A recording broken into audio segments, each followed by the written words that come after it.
this solar sowing system. This is half of the system. The solar array itself is still in Bathurst, and we couldn't bring that down here.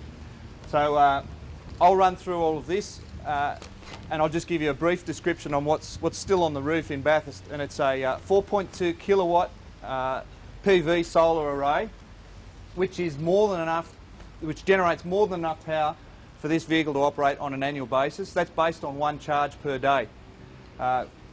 Basically, what we've got here is it was a standard dual cab 4-wheel drive vehicle.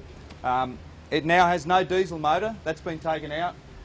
It has a 200 horsepower series wound DC motor, which is direct coupled to the gearbox. So we still have a gearbox. There's no clutch anymore. The electric motors generate massive amounts of torque. So we start in second gear. With a lot of smaller electric vehicles, you can basically select a gear and go depending on how fast you want. We kept the gearbox because we wanted high and low range, so that we've got low range 4-wheel drive for work around the farm. And that's specifically what it was designed for. The electric motor obviously needs power. The large toolbox at the front of the tray has a 29 kilowatt lithium ion battery pack. That's fairly new technology, but that technology is moving very, very quickly. The alternative to that was to have lead acid batteries, which would have weighed 700 kilos, and these ones, which have really only just become available in the last 18 months or 2 years, they weigh 300 kilos. So that's almost the difference between something being a viable alternative and not viable for this sort of application. In smaller electric vehicles to drive for commuting, it's not so much of an issue. But the big issue with electric vehicles is range, and that's where the battery technology is really...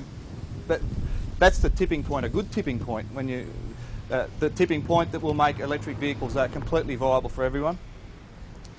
I'll tell you a little bit about this drill, but before I go into that, just in case there are people who don't have an agricultural background, I want to give you an idea of where we've come from historically and how we end up here, and I will be brief. Traditional cultivation involved turning the soil over and ploughing the soil. And this would happen many, many times, and that was to kill weeds, to prepare a seed bed that would improve germination. It was a transported European practice to Australia. In Europe, they do this to dry the soil out, and in Australia that wasn't really necessary, but the practice of preparing a seed bed is one that we went on with. And there could be multiple times during a season prior to planting your crop that you would do it, and maybe 4 times, 5 times. I know when I first went back on the farm, we'd at least have 4 operations before we got round to putting the seed into the ground. From a full tillage, a full soil disturbance background, minimum tillage was developed, and this probably started when chemicals became available, so that instead of ploughing weeds out, chemicals were applied to kill the weeds, and that didn't require quite so much working of the soil. Then came direct drilling, where you relied completely on chemicals to do the weed killing, and then in one pass, or one direct drill, the seed was put in the ground to sow a crop, or a pasture, for that matter. Then a more recent development is zero-till, and a zero-till, by definition, means that you only have an extremely small percentage of soil disturbance, so less than 5%, but it can be so small as to be almost imperceivable in a paddock. And the original idea was that we were going to do a demonstration on the lawn, which won't be happening, but I can guarantee you if we did do that demonstration, what you would see from this machine, which is, I guess, this is at the leading edge of zero-till technology. You would see a cut in the ground, pretty much like one of the gaps between the flagstones here. And this machine operates with 2 discs. It operates like a pizza cutter. It makes a cut in the soil. The soil's just, the grass is slightly parted, a seed can drop in, and the press wheel at the back just pushes that piece of grass back down, and that's the seed bed. And you don't have to use more aggressive soil disturbance to create a tilth and a seed bed, because the plants themselves have created the perfect environment for young plants, seeds to germinate and grow, because that's the natural system. That's how it works. The plants grow and they drop seeds, and that's how and they go from there. So the progression that we've seen in agriculture to now is basically one of less soil disturbance, less environmental impact, much greater fuel efficiency.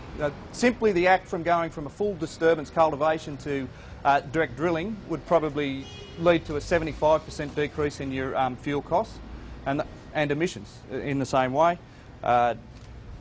Much reduced chemical usage too. This is one technology that's out there now, which is called weed seeker technology, where every nozzle on a boom spray has a detector in front of it, and the nozzle only sprays when it detects that there's a weed under it, and that saves over 90% of chemicals. So I'm not advocating chemicals, I'm just saying that all of these things are reducing the inputs that are needed. The important ones, I guess, are where we have emissions, but chemicals are also an energy intensive thing for production. There are a great diversity of options that are available to us, and I think, probably we're going to need to look at all of those options to get through the challenges that we've got in agriculture at the moment, and those challenges are ones that are felt in the broader community as well. This machine is set up to do, for the most part, pasture cropping and no-kill cropping, and that's no-kill with a K rather than a T. And those are both Australian-developed cropping advances. They're not the total answer, but they're another tool in the toolbox, and they can be used in large areas of Australia, particularly where climate variability.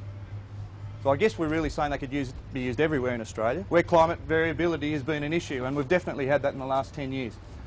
So pasture cropping is where the crop itself is sown into existing pastures, and you use a much reduced level of fertiliser and reduced or no rates of chemicals. The idea is that you retain your pastures, you don't spray it, you're not actually trying to kill that pasture, you're trying to suppress it, and when you sow into a perennial native Australian pasture, especially with a cereal or an annual crop, the native pasture will tend to reduce its activity in winter, and you're sowing a crop in that's active in winter, and it's almost a symbiotic relationship. And by the end of the season, when the crop's ready to harvest, it's slightly shading the native pasture. You harvest the crop, and then the native pasture comes out from underneath. No-kill cropping uses no fertiliser and no chemicals. You don't kill anything. You don't necessarily try and prepare that paddock using livestock.